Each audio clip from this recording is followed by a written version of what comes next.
Hello, everyone, and welcome to the latest edition of My Liverpool Life. I'm your host, Mo Stewart, and it is my absolute pleasure to introduce one of this city's greatest sporting representatives and an absolute giant of the game of British basketball. As a player, coach, owner, cheerleader, probably even car park attendant for the Hemel Royals, who became the Hemel and Watford Royals, who became the Milton Keynes Lions, and finally the London Lions. This man next to me is the embodiment of one of the most successful teams this country has ever produced in the game of basketball, at home and abroad. He's also one of the best ambassadors for the game we've ever seen. Anytime someone puts him in front of a microphone, so don't let me down today. And he's definitely the best dressed. You only need to check out some of his outfits on the sideline to let you know that. Ladies and gentlemen, Mr. Vince Macaulay, welcome to the show. Such a pleasure, Mo. Thank you for having me on. I'm so excited to be here. Well, I'm glad because I've been trying to get you in the interview scenario for about 3 to 4 years. So I'm very happy to get this happening as well. But first things first, we need to talk about 30 years with the Lions has only just come to an end. I mean, have you had a chance to process it all yet? I mean, feelings of pride, maybe mixed with a bit of sadness at the time. Yeah, a bit of both, I think, a bit of everything even. It's only been 3 or 4 weeks now, I guess, 3 weeks. I've been having people reaching out to me from all over the place. I'm humbled by the reaction to from some people. So I guess it's going to take some time for me to process because obviously, there's been a routine that I've gone through for so many years. Every time you wake up, obviously, first of all, anybody out there who runs their own business, every time you wake up, you got to balance the books. Then you got to think about what it is that you're actually producing. And in our case, sporting entertainment. Then you got to think about competition and trying to win, trying to be the best in the country, the best in the world. So all of those things have to take a slight back seat now. So, walking the dog is becoming quite a highlight. I tell you, there's nothing when you've had an intense period of work, there is nothing like doing something simple to just Absolutely. kind of remind you that these things exist in the world. Now, something you may have a little bit more time for now is football, and this is a Liverpool podcast, so let's get straight into it. So let's rewind the clock. You were born here in Liverpool, but what were your earliest memories of the football club? At what point in your life did you become a supporter? Well, I think I had to be a supporter right from the day I was born, based on my mum and my nan in Old Swan. So I was born in Liverpool, but my kind of childhood years and teenage years was actually growing up in Africa, in Lagos, Nigeria. So my nan used to send us a package. So she used to roll it up in this kind of tubey thing in a brown paper bag, and it used to have the Liverpool Echo. It used to have the Pink. It used to have some sweets, that kind of stuff. And we used to get that every fortnight. So I thought everybody got that. I didn't realize it was just me. So that's how I fell in love with the team. But the big thing for me, I remember, and I'm going to be sketchy on years now as time has passed, but I was about 12 or 13, 14, I guess 73, 74, and we lost the final to Arsenal. I was the FA Cup finals. I was sitting by the pool listening to the radio, and Charlie George scored the winning goal for Arsenal. And I was so gutted. And I remember thinking, I said, why am I so gutted? I haven't seen him play yet. Yeah. So that was where, my early love for the team came from. That's crazy, though, to think about that you were so close and yet so far away. And so you kind of had that feeling of both. And as someone who's done very similar, I lived miles away from here and supported the team from afar and then came here. It was very much like I was a kid in the candy store when I arrived. But so are you that the way now? Every time you get a chance to actually go to the game? I mean, everybody knows, 100% for me. But of course, my first kind of interaction with the team. So August the 13th, 1977, wow. I came back to Liverpool, right?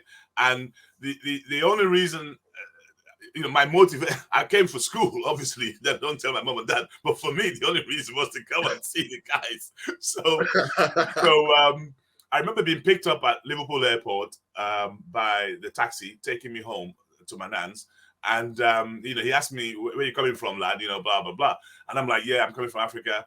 I'm coming to see Kevin Keegan. I said, oh, I'm ready. I've got tickets for the weekend. We're playing West Brom, and the guy laughed. He said, oh, you just missed him. He's gone to Hamburg. And I'm like, what?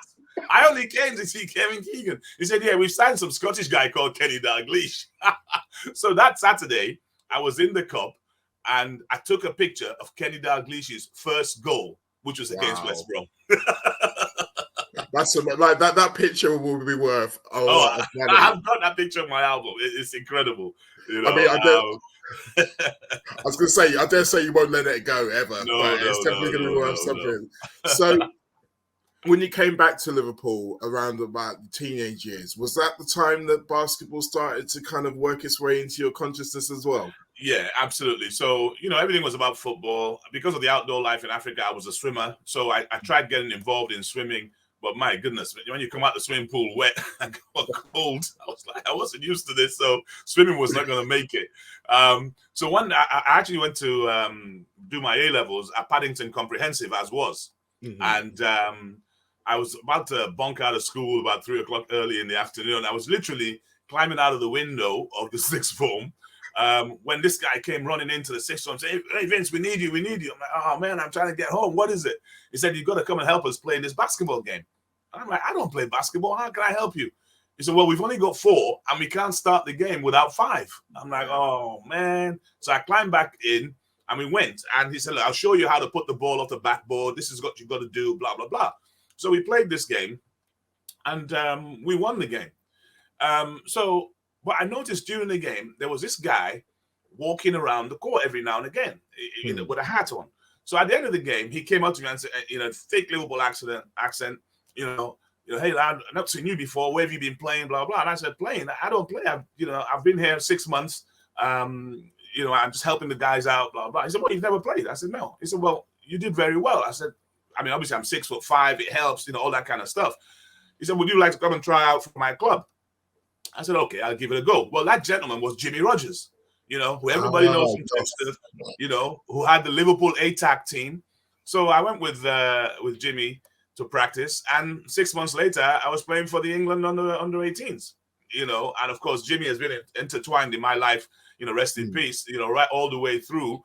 And thanks to him, I found the game of basketball, which has, showed me so many things in so many parts of the world. Of course, Jimmy Rogers is an absolute legend of British basketball and known, obviously, not only for Liverpool teams, but teams down in London. Yeah. Of course, this was the golden era of British basketball in the 1980s. This is when the TV interest came, Channel 4 were getting involved. Football teams like Manchester United and even Portsmouth were buying teams. That's right. Within the game, did you feel like this was it? This was good. You're going to take the leap into the bigger, wider consciousness? Well, yeah. I mean, I think for us, after obviously we then left from Liverpool and I joined up with Jimmy to set up the Brixton Basketball Club. And as you say, Man United had bought a team. In fact, I think Everton were getting involved with a team. Alton Bird was the guy that everybody loved to see and play. But I think, it was really, we thought we were there, but really, it was really just the laying of the foundations, really, because, facilities weren't that readily available. There weren't enough arenas in enough cities to make it that kind of, razzle-dazzle show that people would want to see. But it was laying the foundation for a lot of British basketball players, because then we had a lot of British basketball players who went on to college in America, John Amici from the Cheshire area, Carl Brown, David Aliu from Liverpool, so many guys, who went to college in the States, were successful in college, and then started coming back looking for professional careers, whether that be in the UK or in Europe, and I think that the trajectory was massive and really going well. But I think the big setback as a whole was Brexit. Bosman. I don't know if you remember the Bosman ruling, because what that meant was our British players were now the same as European players. So in countries like Greece and Turkey and Italy, where they pay astronomical wages, our players could be just the same as anybody else. So I think the first season of Brexit, we lost our top 60 players right off the top. Can you imagine? 6-0. Yes. That's like 12 teams. That's a league's worth of players. Yes, literally. Now obviously that then kind of dropped the quality of our product. And in response, the league decided to increase the amount of foreign players in the league to keep the quality. Then, of course, you get a clash because obviously, we're all for British players, British coaches. We want to be successful as British people. So we went into a flux and banged heads a little bit, I think, over those periods of time. But fortunately, I think the game has survived and come through that now, and we are in a new era now. Yeah, I think we are. And it's interesting when you think about the kind of success in the 80s, kind of maybe plateauing a bit into the early 90s. That's kind of what Liverpool Football Club were also doing. We followed a very, very similar path to you. And in fact, it goes even deeper because obviously around the early mid-90s, it was around the time where you were transitioning from being a player into being more of a coach and side. And Liverpool have had some experience of doing that as well. When you think about Kenny Dalglish going from being a player to being the boss, and then Souness trying something similar with, less success. When you were doing it, were you aware of those things? Were you thinking about, I can take some lessons from what they did well and what they didn't do well? Yes, because, I mean, you're always looking, for me in those days, it was a case of looking at teams like, firstly, from a basketball standpoint, I was looking at teams like the Chicago Bulls and the Los Angeles Lakers. And then obviously from a football standpoint, you're looking at Liverpool, and then you're looking at the kind of southern clubs and how the southern clubs are challenging Liverpool. Your Chelsea, you don't forget Chelsea were nowhere. And then all of a sudden they start coming through with Ruud Gullit and people like that. So you're looking at that interaction. And, the thing about what I liked about what Liverpool were doing was I was beginning to look at some of the homegrown players. Obviously when I first came to Liverpool, you're looking at the end of your Emlyn Hughes and people like that. And obviously Bosman, let's not forget, Bosman was a football ruling and affected Liverpool as well. It's only when we started, I think, very cleverly looking at more of the Scandinavian type player, I think we started bringing your Jan Molbys and people like that. That's where that transition took place, I think, for everyone. But then, like I say, you start getting people like Carragher coming through. You start looking at, you need your core local guys so that whoever you bring in, they can transfer the culture. Whether it's Stevie G or whether, whoever it may be now, it's about the culture.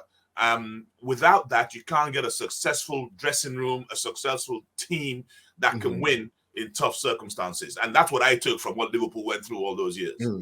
That core is really important. And when you think about it, I mean, without even almost realizing, when you think about the transition from Manaman and Fowler into Carragher, into Steven Gerrard, and now into Trent and Curtis Jones. Yeah, something it continues forever. You can see Trent in the last couple of years how his shoulders are coming out. It's like, I see that I'm this, and that's the piece I'm talking about, And I was fortunate in my successful years in Milton Keynes. We had a young lad by the name of Drew Spinks, who I had put in the team at the age of 17, who became our captain, and we won our first trophy with him. And that's exactly what he brought. Him, Leon Noel was another captain who lives just down the road in Luton, And then when we got to London, we have our captain who retired this past year, Joey Kinwin, who literally grew up a mile from the Copper Box Arena. So without these, you can't get the culture that you want and the fans relate to. I mean, I wanted to rewind back to when you first arrived in Milton Keynes, because I am really interested in this idea of the community, because in football, the idea of teams moving places is still a very controversial idea because of that community element. Obviously, at that level of basketball, you've got less of a community already there, so it's almost like you're trying to find one. So when you moved over to Milton Keynes, I believe it's like 1998, I mean, you literally just become an owner of a team. And you started from pretty much scratch in a new area. I mean, what was all of that like? What was going through your head at that moment? That is interesting, and it's only when you look back at what the influences on your life are, and then you correlate them with the actions you took. So, I was following a guy in the States called John Spoelstra.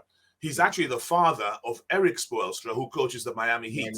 Now, John was a great marketer, and he was all about, how you sell the product and why, how do you become part of the community. He was the first in America to bring TV and radio in-house into the teams, Before they got paid by, ABC and CBS or whatever, but now they produce everything and broadcast everything in-house. So I learned a lot about how to sell the club, how to sell the dream, how to sell it and connect it with the community. So when we came to Milton Keynes, there were 16 people playing basketball, literally. These 11 to 16 guys got together once on a Saturday and played. The Shenley Bulls, they were called. So I met with the guys, found out the lay of the land. I said, well, look, normally with any sport, as you said, over the years, Liverpool, Everton, whatever, you start through the community and grow up to the top. Obviously, you can't do that in this scenario. So you got a team right at the top, but you got nothing below you. So my dream was, okay, how do I set up satellite basketball clubs?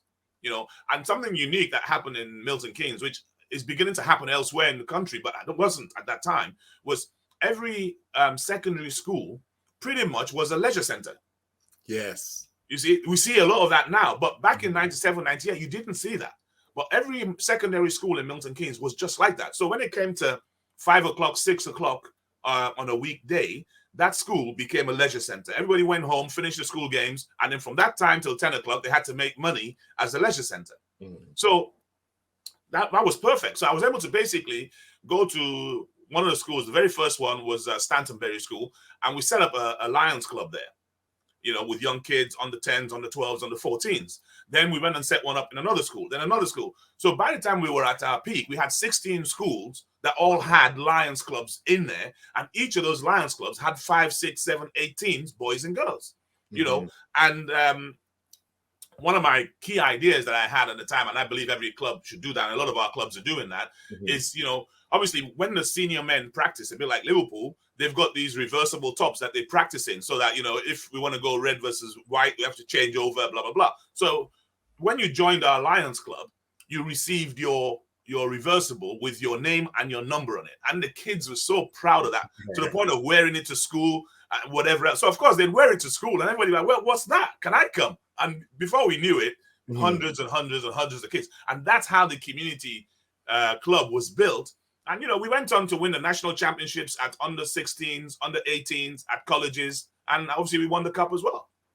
And obviously you really injected the love of basketball into the city of Milton Keynes. And I feel like that's something that will have endured even once you moved on to London. Obviously, the Copper Box Arena, the London 2012 Olympics being available. I mean, how much was having an arena like that available a big pull in bringing the team to London? Well, it was kind of the other way around, if I'm really honest, because I'm a passionate guy. And if I get behind something, that's what I do. And I didn't want to leave Milton Keynes. We had shown that we could produce our own players. Now, we didn't have the best talent because you got to go to London, Liverpool, Manchester, Birmingham to get the best talent. So we didn't have the best talent, but we had a great system. We had great access to facilities. We were producing international players. So I wanted to continue doing that. And obviously, to the point you raised about moving football clubs, obviously we have the situation with the MK Dons, and I was working with the guys who were trying to bring a football team to Milton Keynes. And at the time that we came, and that was part of the reason we came to Milton Keynes, they said, we want to bring a football team to Milton Keynes. We don't know who, because at that time, they had no idea. If you remember, they talked about Luton, talked about Brentwood or Brentford, I think. Nobody knew. So we worked with the guys, and the whole plan was to build a 4,000-seater basketball arena adjoined to the stadium. So everything I did from a basketball standpoint was building it up so we could actually fill that stadium, and then, of course, the team came. They played in the hockey stadium. They built the stadium. Everything was going hunky-dory. And then in the end, we were not allowed to move into the stadium. Now, anybody who follows us in Milton Keynes will know that we played in many, many venues, right? We played initially at the Bletchley Leisure Centre. Then we played in the shopping centre in Milton Keynes, which no one had ever seen. Then we converted a warehouse into a 2-court facility. We did all kinds of stuff just to stay alive, waiting for the stadium. So basically, once we couldn't get into the stadium, that was our legs chopped off. So come May 2012, we were actually homeless. Wow. So I had 1,500 kids playing basketball every weekend, nowhere for the professional team to play, all the sponsors wondering what to do. So I vividly remember this, sitting on my bed, looking out the window, and all of a sudden, this sound was coming into my ears from the radio about promoting the Olympics. And I thought to myself, Olympics. Well, if there's an Olympics, there'll be venues. Yeah. So I reached out to find out what was happening. And of course, 2012 was a unique turn for the Olympics year, as a movement, because that's the first Olympics that was driven by community impact. Yes. Because if you go back to Athens and some of these other places, all those buildings are just there being decrepit. Whereas some of the buildings in London were built to be dismantled.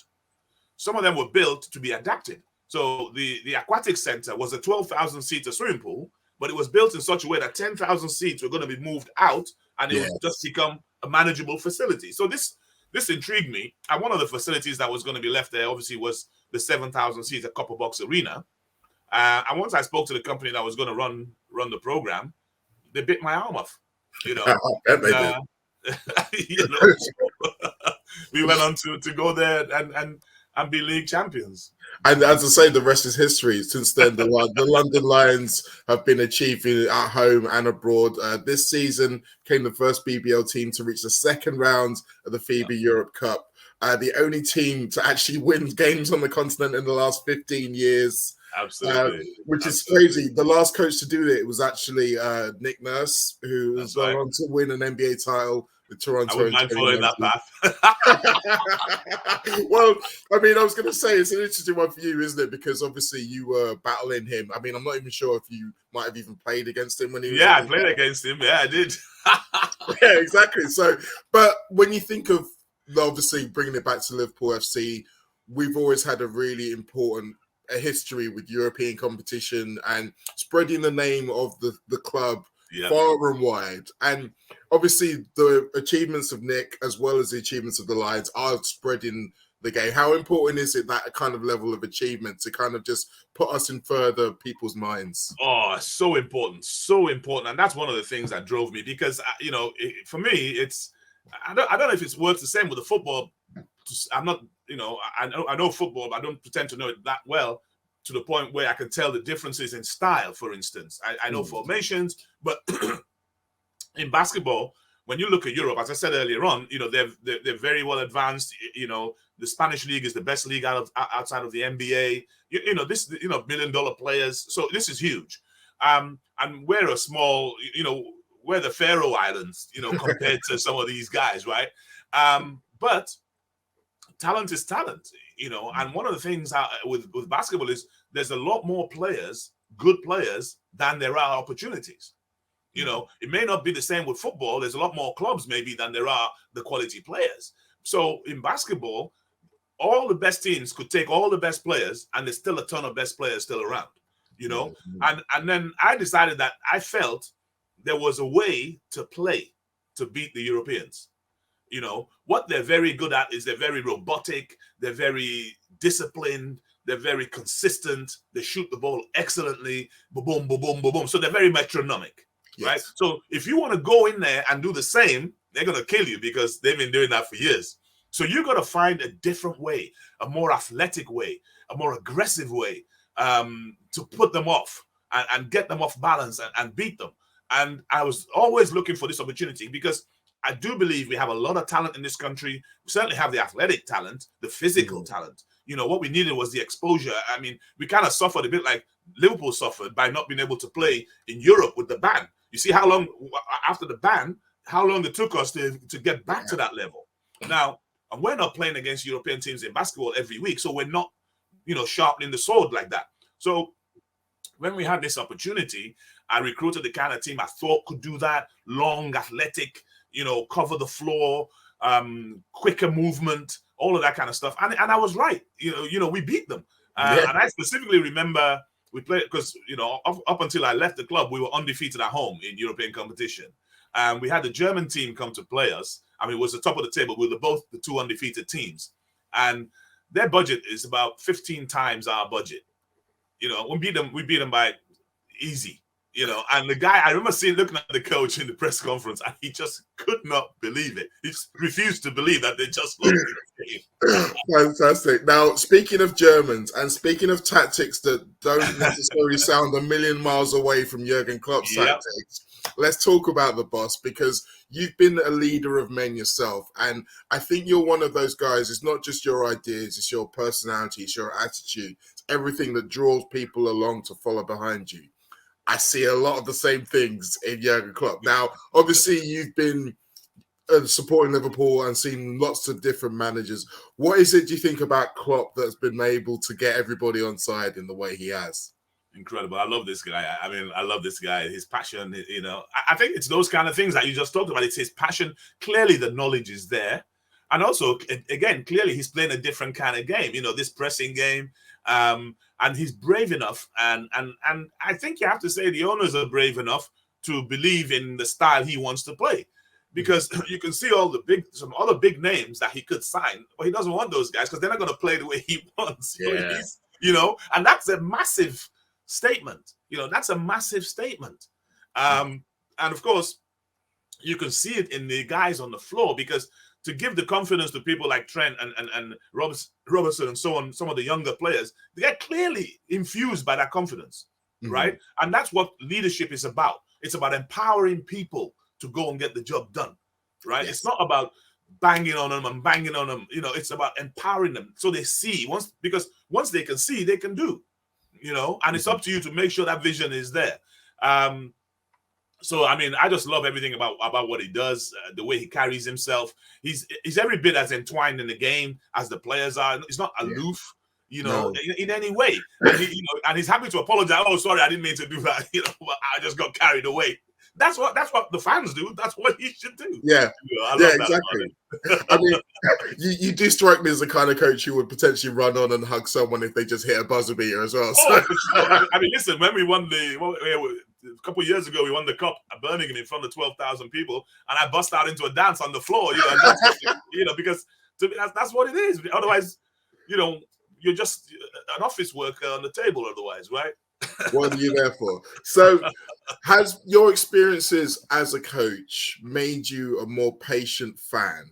So, where how it is at the moment That's a very good point. Because you understand exactly what it takes, and then sometimes you look like, what are they doing? Why has he picked that guy? And you'll be like, well, I know, maybe sometimes in training, the guy you think should play didn't really do it that way. Yeah, that's for sure. I get that. People yell at me from the stands, why isn't so-and-so doing this? But I've seen him in practice.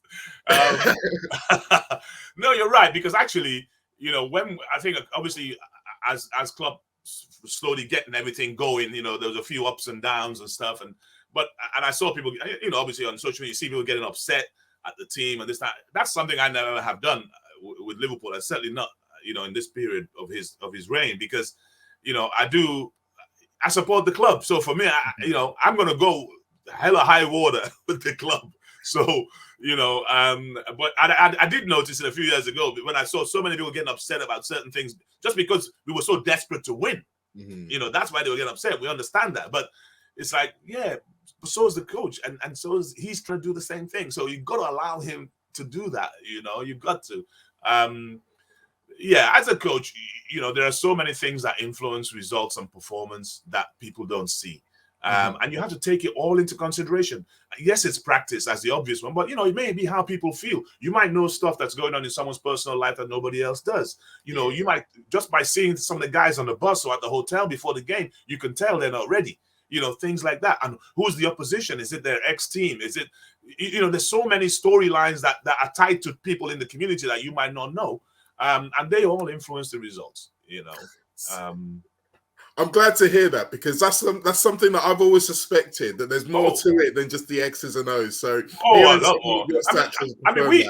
give you two examples. We had a player who could never play in the big games, but anybody else outside in our top four, he was guaranteed 20 points, no problem. Wow. So you had to factor that in as you went. So if because obviously, we play a lot of back-to-back games, like sometimes Friday, Saturday, or Saturday, Sunday. So you got a big game on the Saturday, but you've got a game you got to win on the Friday, which you can win. How do you balance it up? Well, I know this guy can't play well tomorrow, so I'm going to flog him to death today win this game with all of that. And the rest some of the guys I know can perform. But when you look at it from outside, you wouldn't know why. No, I mean, this is really interesting to me because now every time that there's a bit of a funky team, and Jurgen Klopp does do that every now and then, I'm going to be thinking of you, Vince. I'm going to be thinking which one of those boys is not looking forward to the next one after it. Absolutely. So the final question, let's wrap this up. Now, the topic of money is indelibly tied to football at all levels, business, and questions around it often boil down to not necessarily just about how much you have, but where and how it's spent. Now, translating that across to basketball, you spent a lifetime working across all levels of British basketball, and every conversation that seems to come up about how to improve the game starts and ends with money. Now, obviously, your former club, the Lions themselves, had a big money injection from Miami, I believe in 2020, and they're beginning to start to see the fruition of that in terms of infrastructure and stuff. But what are your instincts over what really needs to be done in terms of the priority areas for trying to improve the game as a whole going forward? Yeah, as you say, this is the question that comes up all the time. And I've worked with no money, and I've worked with a lot of money. So I know what it feels like in between. I think the biggest things that we need is what I would describe as a baseline minimum level. And these are things that from a football standpoint, we've had because the clubs have been in position for so long, especially things like most clubs having their own facilities. Same with rugby clubs, same with cricket clubs, If we move away from the Premier League clubs and move down to smaller rugby clubs and smaller cricket clubs, they have their own facility. They have their own bar. They can have their own events. So when they host a game and they get 4, 5, 6, 7,000 people in, all the catering money comes to the club. All the merchandise money comes to the club. So there's income on top of the ticket money and all these other things. So that's a baseline. So whether that team in particular, whatever sport becomes successful that season or doesn't become successful that season, their money is there. There's a consistency level. Now, of course, that's not all the money because one minute there's a big sponsor, the next minute there isn't. 1 minute there's a good group of players, so we need to help, et cetera, et cetera. In basketball, we don't have that. So as we stand in February 2022, there are only 2 clubs in the top league that own their own facilities, in Leicester and in Newcastle. So that means they can play the London Lions on a Friday, take some money at the door, double the money at the bar, host pre-game meals for the sponsors and guests. On the Sunday they can rent it out to a wedding or whatever and get some more money. So actually you've now got a solid community business that's working, and that's what pretty much every football club has. That's what we miss. Now, that's a lot of money to invest on facilities from scratch. I mean, look, if we're using the Copper Box, which is a prime facility, it's very, very expensive to use that, and we take nothing else other than ticket money and the merchandise. We don't take any catering money. Mm-hmm. So that's a problem on the expenditure side as to priority. On the rest of it, around standardizations, I believe there needs to be some minimum standards, minimum squad sizes. I was very intrigued to see last week or the week before, the FA said you had to have a minimum of 14 players to play whether you had COVID or not. So that was actually the first time they put a number on it, right? So in our sport, we play with 12 guys, blah, blah, blah. I often have a conversation, well, how many guys should we have in a squad? And what is the minimum wage? Because if I'm an 18, 19-year-old budding basketball player, I shouldn't have to make a choice as to whether I go and work at McDonald's or I play basketball. No. Right? And we're not there yet, top to bottom. And if those two things could come together, I believe the sport can explode. Well, I'm not going to trouble you for a whole manifesto, Vince, even though I would like to hear it, and I feel like you probably could give it. But I will. Final thing, obviously, you don't know what you're doing yet. You're still in the same wee phase for the Lions, so it's still quite new. But someone who is known to both of us, BBL analyst, commentator, all-round good egg, Dan Routledge, he described you as a BBL lifer. So I'm hoping that you're going to stay within the game. But something else he mentioned about expansion teams. Now, we've heard the rumors of Hakeem Olajuwon starting a team in Birmingham. Yeah. It's been a while since we had the Toxteth Tigers here in Liverpool.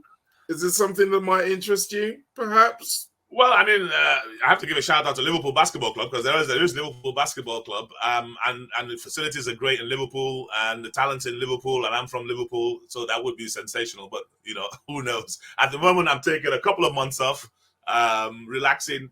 I'm getting a lot of offers, on the continent as well as here. I'll take a deep look at it. I still believe there's a lot for us to do in the BBL, so if I had a choice, that's probably where I would be. But I will take some time off, because I have never done that basically in the last 30 years. Well, you know what you should do? You should take this opportunity to go to some Liverpool games, because that's exactly what I'm going to do. Doing very well right now. Vince, thank you so much for taking the time to chat to me today. As I said, I could go on about everything for a lot longer, but I'm really glad to hear that your thoughts are forward thinking on basketball, because a mind like yours, we can't afford to lose. No, thank you, Mo. I've really enjoyed chatting with you. That's really nice. Thank you. Cheers.